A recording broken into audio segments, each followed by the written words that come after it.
have Dominik from Thorium Capital online. Hi, Michelle. Hi, how are you? Very good. How are you? Good. Thanks for speaking with us today. My pleasure. So the topic is how to invest in moonshots, making an economic argument for seemingly uneconomical ventures. Dominik, can you tell us about yourself and your story? Sure. So I went to university at Villanova University in Philadelphia, and I studied physics. And I've always had quite a passion for physics, nuclear physics, sort of theoretical physics, all the way up to astrophysics. I found it very fascinating ever since I was a kid. And I then made my way to Silicon Valley. And when I went to Silicon Valley, I realized that there's really no future in physics unless you become a PhD or you work at one of very few companies. So I learned how to write software very early in my career. And that proved to be quite valuable for me. And I learned how to start startups and work with teams. I was part of a startup called Sohalo, where I was number 5 within the company. We grew that company to about 50 employees, at which point I left and I started to work in venture capital. And I worked for a venture capital firm called Murata Venture Partners. And Murata Venture Partners, they predominantly invest in seed stage companies, which was a very interesting experience because there's really a fine line between the bigger VCs that invest in sort of Series A, Series B companies versus strictly those micro VCs that invest in seed. So it was really kind of a different dynamic when it comes to investing in certain companies. So I since had departed from Murata to start my own firm because at Murata we invested in a couple of companies that we considered moonshots, one of them which was in the quantum computing space called Rigetti Computing, another one which was a fixed-wing drone company called Zipline. Zipline, they basically built air traffic control from scratch, and they deliver blood supplies to developing economies all over the world. And these were really, really ambitious projects where when we wrote them a check, we knew that there was a very, very high likelihood that they were going to fail, but if they actually succeeded, that the returns were going to be quite rich. Sounds interesting. I don't know a lot of VCs who actually invest in moonshots because do you eventually get a return? Is that a concern? So for the most part, I mean, I would say an overwhelming majority, over 90%, don't yield returns. Mm-hmm. However, our model is around the fact that we write larger check sizes for projects that have more or less binary outcomes, where the likelihood of failure is very high and so is much more risky. However, if we do have, one or luckily 2 of these moonshots that come to fruition, they can yield spectacular returns and over the tens of billions, which is sort of our thesis. And early on in the company's life cycle, we have a lot of experience in operating companies, myself and the rest of my team. And so we really help out those founders when it's just 1 or 2 or 3 founders and a handful of employees. We help them operate. We help them on the sales side. We introduce them into potential customers. We really help coach them around product development and iteration. We help them recruit. So when we help them with sort of those like very boring, mundane processes, the founders and the employees themselves can focus on pushing product and really doing what's valuable to the company, where we in the early stages really help them with just all of like the nitty gritty that sort of takes them off of the focus of building a product, and henceforth gives them a lot of jet fuel that allows them to get their product to commercialization. So in the Valley, people talk about team, products, or market. What is the most important to you when you're looking at your type of company that does moonshots? So yeah, it's a great question, and I think the answer is really different at what stage you invest in. So for the purposes of this conversation, for seed stage companies where it's only one or two founders, first and foremost, the founder has to be, the founder has to be exceptional. And by exceptional, they've either, they've sold companies before in the past, they've got a proven track record, or they just, if they've never, been a startup founder, if they never had a successful exit, they have just a very, very contagious charisma. Because at the end of the day, these people are building companies that are based around something that's pretty much impossible. So recruitment becomes very difficult. Keeping everybody's morale up is very difficult. And ultimately, they need to be like these, for lack of better terms, they need to be these cheerleaders that are helping push their team forward. And they have to be very, very good leaders, first and foremost. And I think that's above and beyond product market fit, as well as the market itself. Now, after we've assessed, whether or not we think the team is the right, is the right team for the job, and if they're exceptional, the market is the second portion of what we take into account when we do our diligence. And when we look at market for like a moonshot, like one example I'll give you is there was a company, it's raised quite a bit of money, and the company, I don't know if you're familiar with, have you ever heard of Planetary Resources? No. Yeah, here's a really interesting company that, seems like a moonshot literally because they're up in space.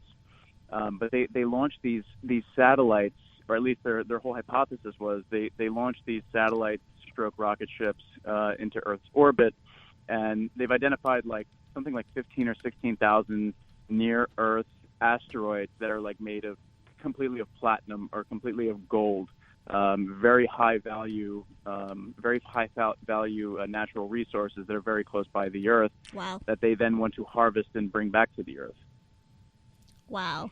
So if you have, let's say an asteroid that's like the size of 5 football fields that's just made of pure platinum, you can make the economic argument to spend a lot of money into bringing this asteroid back and harvesting it, because obviously the returns on that is directly related to the mass of that asteroid. Mm-hmm. So in that case, that's sort of just one example as to how we really look at the market. Another example would be quantum computing, and and a lot of these quantum computing companies, be it if you're a startup or if you're at Google or if you're at D-Wave, a lot of money needs to be sunk into these companies before they really yield any revenue. Mm-hmm. So one of the companies that we invested in at Murado was a company called Rigetti Computing, and they, this is a very capital intensive project.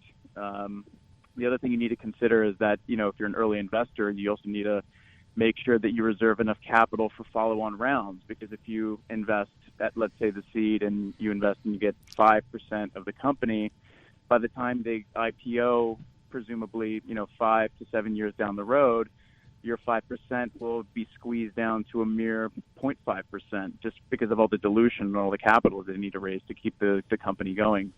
So that's really another consideration.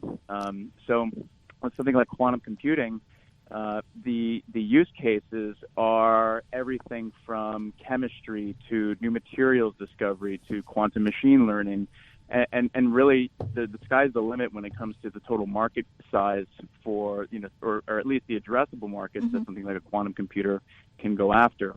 Now it's a very, very ambitious project to undertake, but if they do execute properly, then a company like that could potentially be worth tens of billions, if not hundreds of billions, in the long term. So it's really sort of weighing the risk with the potential outcomes, but also bearing in mind how much capital is required to continually invest in the company for subsequent rounds, such that you don't get squeezed out in later rounds.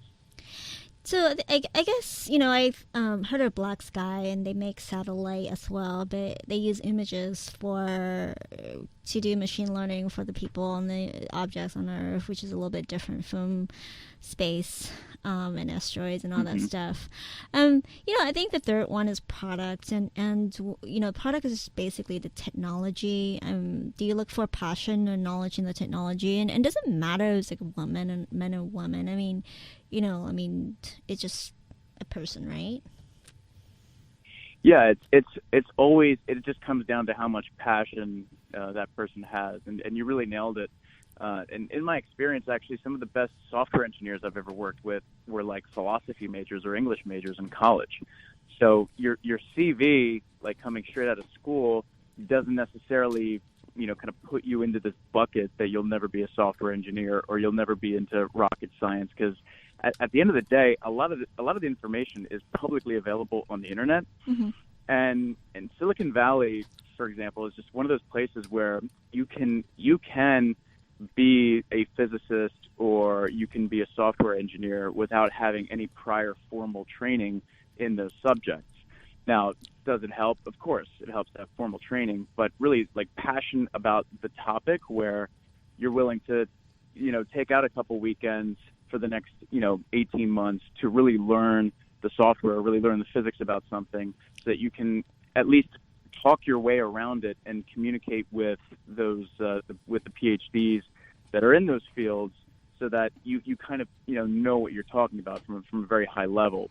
So I think as far as like leadership roles are concerned, like if you want to be a CEO or even a CTO, especially in the early stage, you've got to have that passion about what you're doing, because passion is very contagious, and it doesn't matter if you're a male or female.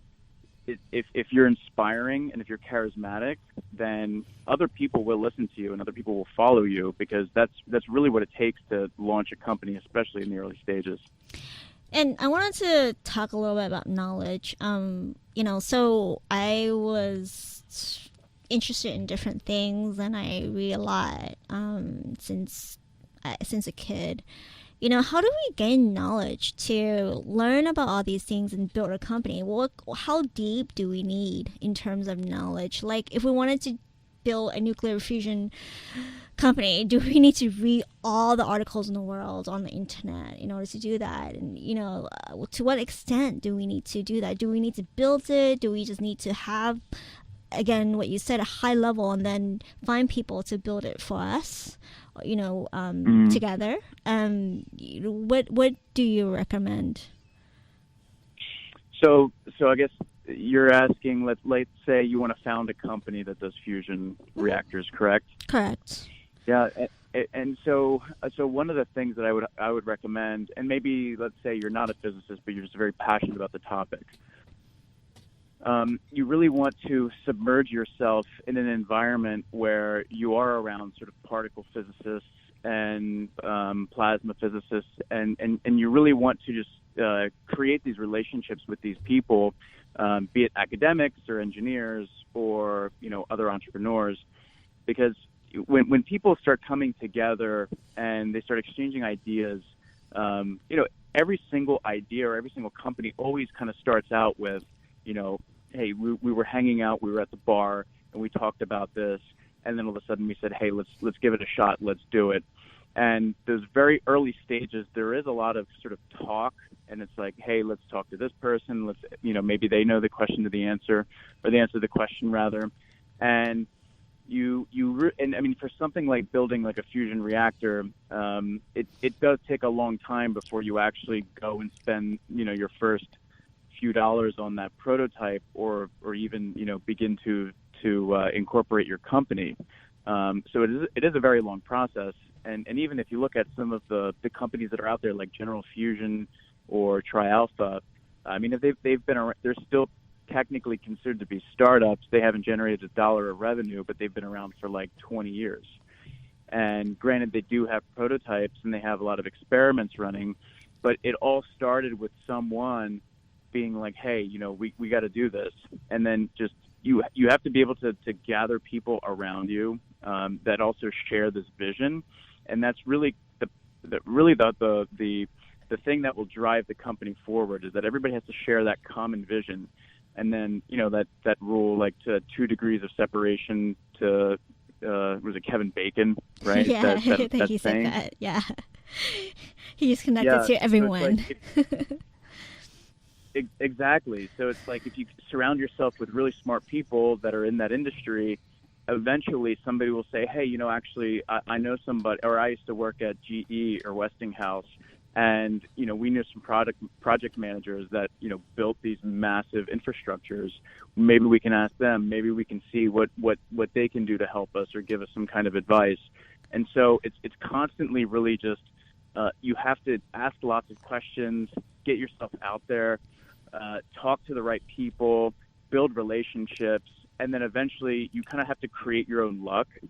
And you'll find that those answers are out there. You just have to be very, very persistent and look for it, and also listen twice as much as you speak and as you ask, and you will figure out eventually how to do it. And again, Google is another great resource. It's like, when I started my first company, I remember just going onto Google and being like, how do I start a company? Like, what do I do? Like, how do I release a product to the App Store? A lot of these answers are out there. Google's a great, place to start, but then go to conferences, go to meetups, go to physics colloquiums, surround yourself with really smart people, because eventually you'll figure out how to connect those dots. I think you mentioned a little bit about humbleness, and and I been in the startup ecosystem for a couple years now, and coming from a company like PayPal, and negotiated a lot of deals with companies that used to be famous like Blockbuster, Yahoo. I think a lot of companies fail because they're too prideful, it seems like, and that's basically one of the biggest lessons that I learned.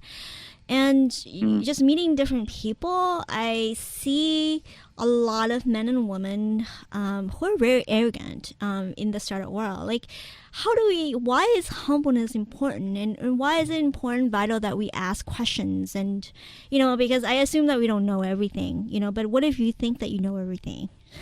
Like, what do you do? Yeah, it's a really good question. I mean, it's funny because a lot of those, maybe not a lot of them, but a good handful of those arrogant people do kind of slip through the cracks. Mm-hmm.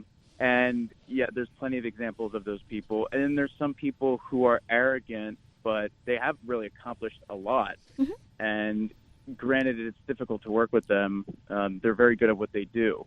So it's kind of it's a catch-22. But to maintain that humility is very important for a number of reasons. I mean, number one, if you actually have something that is valuable that you can sell into the market, it's always good to sort of hang out below the radar. And actually giving that air of mystery to other people where you're flying under the radar, especially these days in like LA and Silicon Valley, everybody's just, talking about, oh my gosh, they have the next idea for this next app. They know every single VC. They can connect you with everybody. Like, in my experience, the people that actually know people, or the people that are very important, they tend to never share those details because they find it highly annoying when other people latch on to them and they're like, waiting for a meeting or waiting for them to connect them with somebody. It turns into quite a nuisance. And it's actually kind of like one of my like barometers that I use for identifying whether or not a person is legit. And 10% of the time, those that are name dropping and that are arrogant, they pull through, but it's very low probability. And so if you maintain the same posture, and instead of being arrogant and name dropping, you talk to the person, you debate them, you challenge their ideas, and you bring forth what knowledge you have, and also still keep an air of mystery around what you're doing, you'll start to pull people in, and people will then listen because they'll find it very interesting about what you have to say. Whereas nobody really cares who you know or who you're connected to unless that other person is just like, the person I just described, and who is also arrogant. And then, they kind of attract each other. These people, they're like, they're like gnats going towards the bug zapper. So yeah, humility, regardless of what you see on television, like being humble, but at the same time knowing your stuff, Yeah. It goes a very long way. I think there's a good balance between being humble and being confident, and not being arrogant. But like with Moonshots, I assume that you need to attract your team, and when you attract your team, you're like, oh my god, I wanted to create a company that allows for brain synchronization and communicate with the aliens in space. How do I, and I'm starting out with no money. How do I convince a team to work on this project with me? Well, it's a good question, and it does go back to that my original statement that I made about us investing in teams. It's like you have to be super inspiring, mm-hmm. and that could be you're either charismatic or you're very knowledgeable, or you have to have that thing, that fire inside of you where somebody looks at you and says, oh my gosh, this could be the person that helps us get from A to B. And it isn't always necessarily the person with the most knowledge or the person who's like an expert PhD in some field. It's somebody who is just a very, very good leader. Mm-hmm. And I could recommend tons of different books on this subject. I mean, my favorite book that I've read regarding leadership and sort of instilling that confidence and getting the charisma necessary to really inspire people mm-hmm. is an old book called How to Win Friends and Influence People by Dale Carnegie. Yeah, that's a great book. I love his book. It's really about getting along and having a harmonious relationship. I think we spoke with Scott Turnbull from US United, and he mentioned the same thing. He mentioned, relationships, and and I thought relationships is something really I haven't heard a lot from, startups, meetups, and all that kind of conferences. Like, they don't talk about relationships. And it's kind of annoying sometimes because I think they kind of instill a little bit of scarcity mindset. I guess they want people to actually go to their program every week, and it's for me it's just a little bit weird. I mean, because when you sell, it's all about relationships, isn't it? You're exactly right. And I mean, if we're talking moonshots, yeah, hey, you've been good friends with the director at NASA, but you've never ever brought up or tried to sell the director of NASA. They're a good person and they think of you as a good person. And then eventually, if you become friends, your friend is going to eventually ask you, hey, by the way, what is it that you're doing over there? Like, yeah. What is it? And then they'll genuinely ask you what you're up to. And if there's overlap, then they're going to say, hey, we want to request for a proposal. Like, let's check out and see what you got. And those types of sales leads usually have the highest conversion rates. Whereas just sort of, go and be it like whether you're on the sales side or whether you're recruiting potential scientists or engineers for your project, really build those relationships with those people. And they have to be genuine and authentic relationships because people can really sense like false flattery and just that, this guy has been hovering around me for the last 2 weeks. He won't leave me alone. Trying to take me out to Warriors games. It's a huge turnoff, and people can pick up on that. So it's really just genuine appreciation for the person. And also, when you're working at a startup, I mean, you'll be working together for 5, 10, maybe 15 years, where the first half of that time will be very rough. And you want to pull people into your circle who, I mean, you're basically going to get married with these people, more mm-hmm. or less. I mean, there's some marriages that don't last 5 to 10 years. So you really want to pick somebody that you genuinely like and appreciate and somebody that you can actually work with.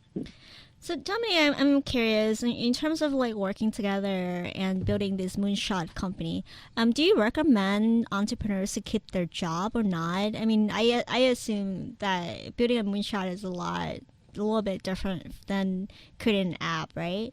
So, should they work part-time, full-time? Should they get funding first before they quit their job? But if they don't quit the job, they may not be serious, and you really don't know, right? So, like, what kind of commitment? I mean, I know that sometimes I have calls at 3 a.m. in the morning.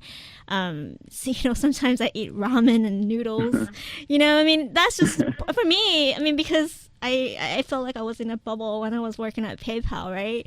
And it's kind of cool to actually be an entrepreneur because you get, to eat like noodles and, work forever, a long time, and you really don't know what's going to go on. It's really stepping into the unknown. What do you recommend for entrepreneurs? So I always recommend, don't quit your day job because you don't want to kill yourself in, just like a nonstop ramen diet, because again, you also want your brain to be functioning and to be, all the pistons to be firing all at once. For the most part, like in those very, very early stages where it's still like an idea, there's times at work where, you can kind of do a little bit of research in your downtime, send a couple of emails. Another idea is be open and direct with your boss and say, hey, listen, I kind of want to work on some entrepreneurial stuff. I have a few ideas. Would it be okay? You always maintain that level of transparency with your boss. It may be difficult in like a large corporate environment, but I highly recommend first considering to keep your day job before quitting it, because it's always good to have maximum cash flow and minimum burn, especially in the early stages. And a lot of the times in the early stages, it is mostly just information gathering and being connected to the right people. And it's a lot of just emailing back and forth. Maybe a little bit of travel in between, but it's those early stages where you haven't written a line of code or you haven't built anything yet. The other thing I would recommend is, so most of the entrepreneurs that we invest in have some kind of technical background, and they use that technical background early on to freelance and to do, either write software modules kind of on the side, or they're designers and they do a little bit of design work here and there.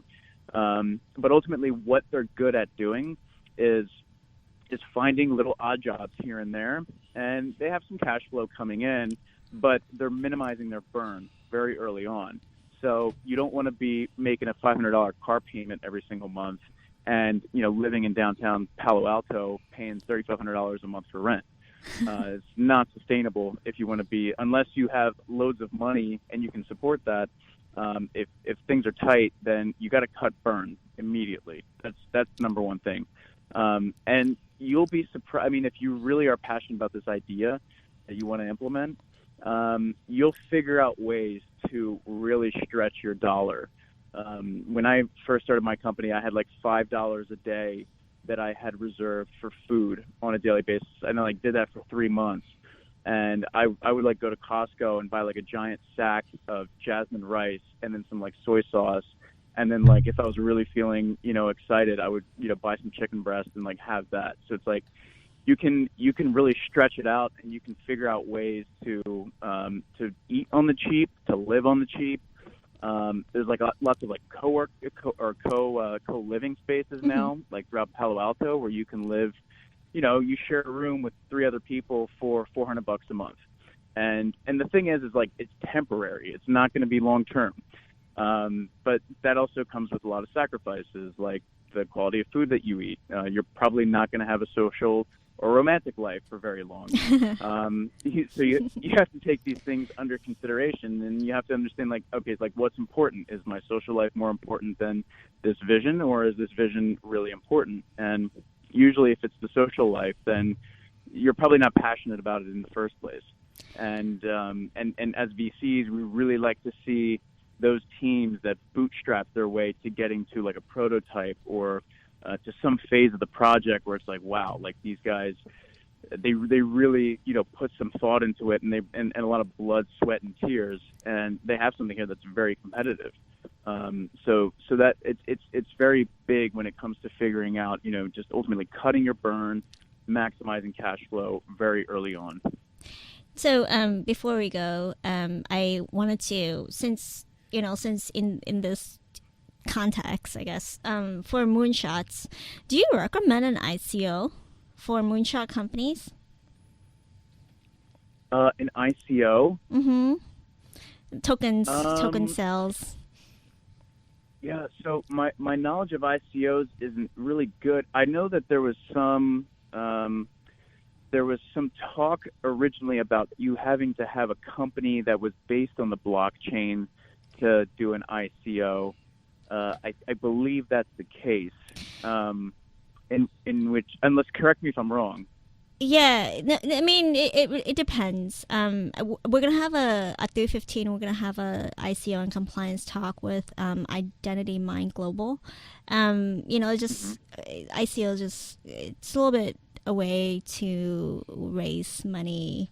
Um, the yeah, well, we were, I think, at the nuclear fusion conference. I was talking to someone about ICOs and moonshot companies like nuclear fusion, and it could be a possibility, but I wasn't sure if it's popular. But because I think when you're so focused on entanglement or science and quantum computing, and sometimes, and it's good to be focused, like do you like really is aware of like just really different ways to make money, and I guess like here I think finding the particular VCs are really important, because I call you a moonshot VC because who's going to take that risk, right? I mean, most normal Yeah. VCs wouldn't they?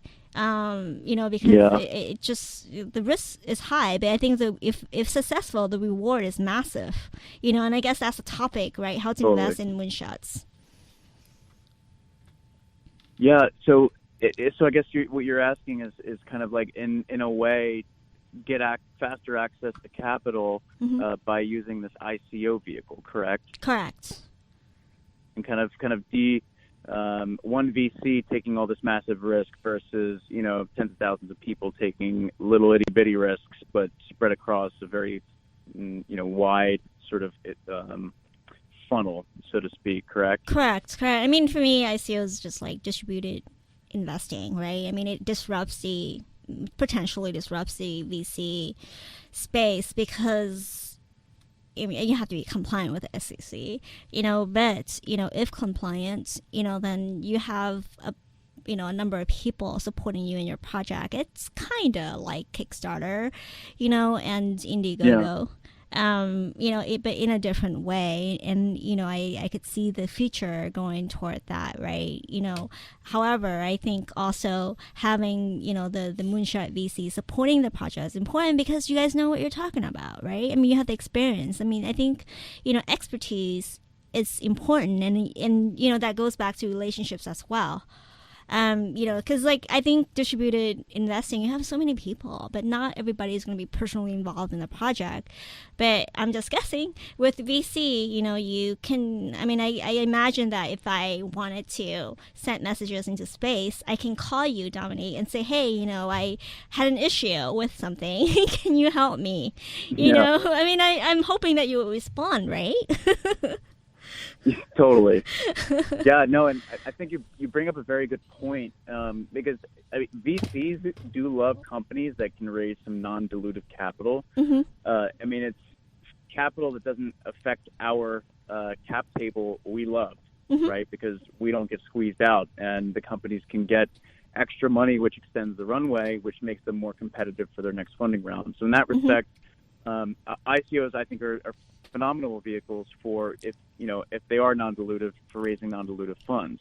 But you're right. Again, it's a lot of seasoned entrepreneurs. They want to pick the right VCs that have experience in a particular sector, because they can go to them and they can ask them questions about operating, or they can get them to make introductions to potential customers that they already have great relationships with. So it's really it's a kind of a trade-off. You have smart money, Mm-hmm. which is expensive, versus just money without brains, which is great, but at the same time, you're getting the added benefit of kind of the smarts and the experience at a higher price.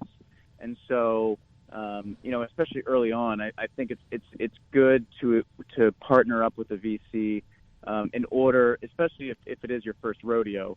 It's very good to partner up with a VC so that you can get a lot of that knowledge, that transfer of knowledge from the VC into the company, Mm-hmm. and yeah, somebody that you can just call at on a Saturday evening and say, hey man, listen, I'm having some issues, like or I'm pulling my hair out right now.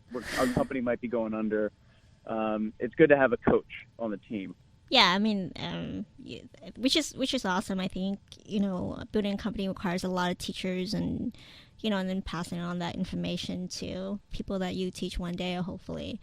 So we're at KZSU Stanford 90.1 FM, and this is a Stanford radio station.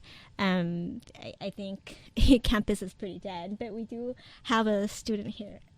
Yeah. And do you have any advice or wisdom for entrepreneurs who want to build moonshot companies? Don't be afraid to ask questions. I think a lot of people are they think that either it's such a moonshot that nobody's going to listen to me, or they're even too afraid to ask a question to like begin somewhere, because the first thing, I mean, everybody's afraid of being shot down, and my advice is you just got to keep trying, and you're going to get so many no's. Yeah. And you're going to get so many people laughing at you, and so many people that really think that you're absolutely insane 99% of the time. But you will find a handful of people that will believe in your vision and will see your vision. And it just takes a lot of time, and it just takes a lot of, you got to just be at it every single day. And you can't give up that confidence, because the moment you give up or you start doubting yourself a little bit, that shows in your body language, and it shows in your tone. So just remember that it's par for the course when you have 99 no's, because that one yes is down the road. It's just you have to keep your head up. So before you go, I have a question about not giving up and also dealing with the no's. I mean, being an entrepreneur is not easy, because sometimes you have to let people go. Sometimes you get yelled by your customer. It's a lot of EQ, right? And if you talk to like 10 people and 9 people said no, how do you keep yourself from being depressed? Oh man, I know, right? I mean, but this is really like something that you have to deal with. That everyone has to deal with when you're an entrepreneur. I mean, like no and getting yelled at, those are normal. I mean, it is normal. Yeah, I would say one of the things that I think one of the things that really helps is exercising a lot. Mm-hmm. Try to get some endorphins, or try to get some neurotransmitters that make you feel good flowing through your body. I would say that's kind of like a really primitive way of keeping your head up. Going for runs, meditating, completely cut any kind of, alcohol, tobacco, any other mind-altering substances out of your regimen, because your brain needs to be in tip-top condition so that you can regulate it. And yeah, you're right. Like, you're going to have some days where it's just like the lows are really low. Mm-hmm. And just even, just having somebody say, hey, keep your head up is not enough. There are things where you do have to get your mind off of things, and just there's nothing better than just going for a nice run and listening to some classical music to kind of take your mind off of things. And if you feel depressed, drop and do 20 push-ups. If you do your 20 push-ups and you get back up and you're still depressed, you can drop down and do 20 more. You're still depressed, go for another run. It's not the end of the world, but you have to understand that those lows are out there, and then that being depressed is part of the game. And even if it's late in the game and you've already built a company, being a founder, being a CEO is a very lonely job. And you're going to have customers yelling at you. You're going to have employees yelling at you. Your investors are going to be yelling at you. So even if you're running a $100 million company, those lows are still going to be there, and it's very normal throughout the entire journey. But it is also rewarding. You're changing the world, right? You're changing the world. Totally, and those the highs are really high, and maybe sometimes if you're in like a really low spot, maybe the goal that you're trying to get to is a bit too. You need to break it down into like little mini goals and try to complete each little mini goal so you have like a little mini victory and like a little mini high. That's another good way of sort of kind of like hacking your own thoughts into keeping a positive outlook onto everything. So Dominic, on social media, I think one of my friends had a question about location or geolocation. So, if you want to build a moonshot company like in another part of the world, like what could they do? I mean, should they move to Silicon Valley? Should they try to find local resources?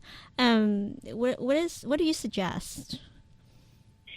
Oh man, well, so I think it's good for them to visit Silicon Valley and just get into the environment and really drink a little bit of the Kool-Aid, because it is a very inspiring place. And the first thing I noticed when I visited the valley was that, wow, everybody's just so positive. Everybody's, and more or less insane. They're building these crazy projects, be it software or whatever.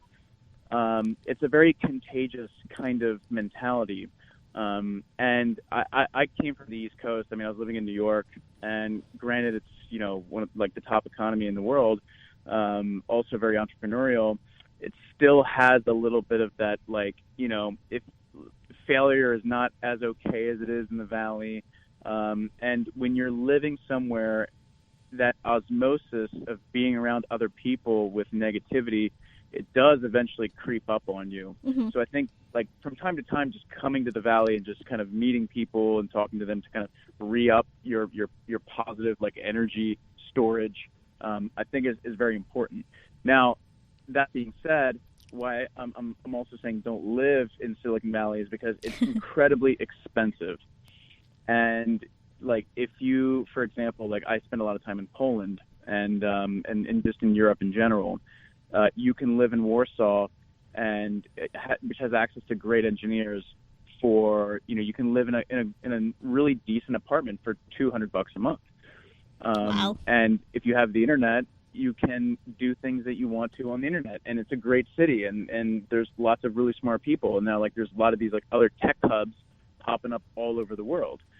So I think it's good to sort of go to Silicon Valley every once in a while, drink the Kool-Aid. But if you're just starting up and if you're overseas, you can still do a lot of great things overseas because, again, it all comes down to managing your burn. And then once you get to a point of where you got something really competitive and you want to go and look for investors, then you can start thinking about coming to the Valley once you can actually afford it. But I've seen a lot of people come to the Valley. They tried living there for a couple months, and then they more or less run out of money, and then they, all their hopes or dreams are dashed because it was just too expensive. Awesome. Thank you, Dominik. Dominik is a VC at Thorium Capital, and we really appreciate you. Thank you for sharing your thoughts and your stories with us. Yeah, sure. Thanks, Michelle. Thank you. Bye-bye. Bye. Bye.